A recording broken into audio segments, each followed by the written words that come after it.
So, of course, you've been hearing about this. It's Earth Day. And if you were cleaning out your drawers or your closets, you probably have some old phones, old laptops, some of this stuff sitting around.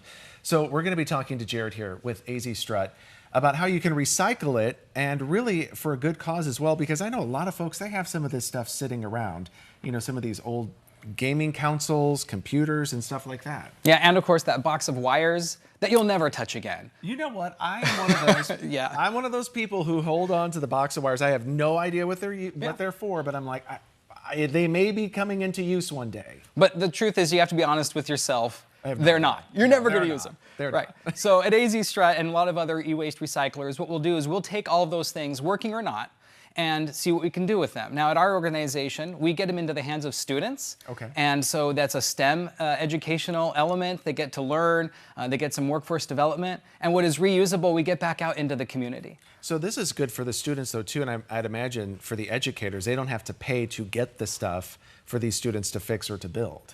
Right, because funds are always difficult, and these schools are sometimes not as well funded, and they can't buy all these things for students to learn on. Go on. So I was going to say is we're also grateful to some partners we've had, like Cox Communications recently gave us a $100,000 grant.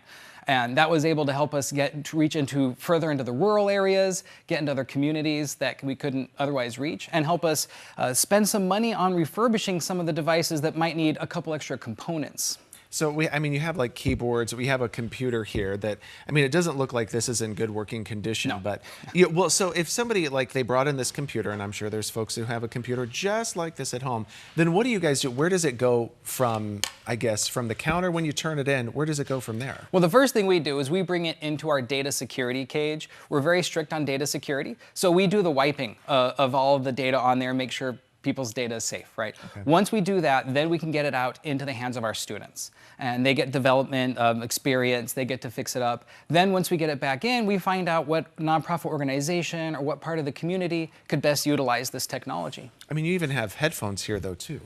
Yeah, so not everything we get is going to be repurposable or reusable. So we're also very big on e-waste responsibility and recycling. Because some of these things, even if they can't be used again, don't belong in our landfills. They're not good for the environment. It could leach into our groundwater. So what we do is we work with these recycling downstream partners. And we get the components that can't be utilized rebuilt into new things that can be used again. I would imagine that people, though, you're sitting at home and you're just like this, like an old camera, and you're like, what do I do with this? I'm just going to throw it away.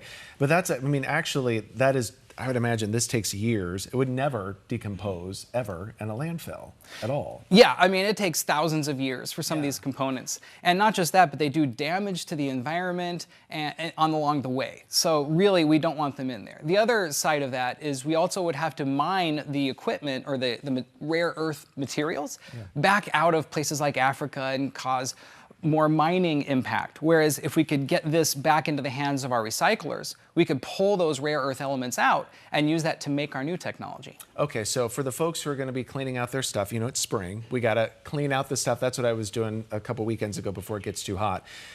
And you find stuff like this, you'll take it. What do they need to do? So I would say if it's something that has data on it, like a laptop or a desktop, you're going to want to delete your data off of there. There's a couple ways to do that. You could Google it. On our website, azstrut.org, we have a short little guide if you have a Windows or a Mac that teaches you how to just do a quick wipe and then bring it in to a responsible recycler, such as AZ Strut. From there, we take care of it for you, and we'll find the best use of it, whether that's going to be in the hands of students and education, or if that's going to be recycling. That is such a cool organization. Really just helping the environment and helping the kids out, all in one swoop. Best kept secret in the Valley. Hey, didn't even know about it. Jared, thank you so much for that. Thank you for having me. Yeah, for sure. Okay, so Ginger's going to be back with another check on your forecast in just a couple of minutes. So